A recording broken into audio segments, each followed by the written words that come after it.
दोस्तों, आज मैं आपको माँ बाप को शादी के लिए यानी कि पसंद की शादी के लिए राज़ी करने वाला एक तिलिस्मी तवीज़ के बारे में बताने लगा हूँ। ये एक ऐसा तवीज़ है जिसे अगर आप एक बार इस्तेमाल करेंगे ना तो आपके घर वालों के ऊपर इस तरह के असरात पैदा होंगे ना कि वो आपकी शादी के लिए उसी वक्त राज़ी हो जाएंगे।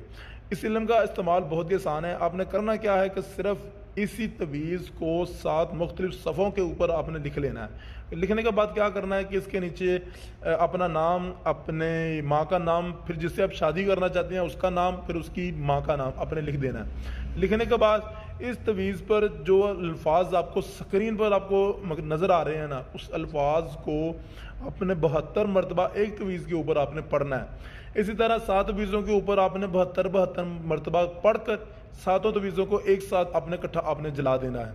इंशाअल्लाह अल्लाह पाक के फजलो करम के साथ आपके वालिदैन आपकी शादी के लिए राज़ी हो जाएंगे।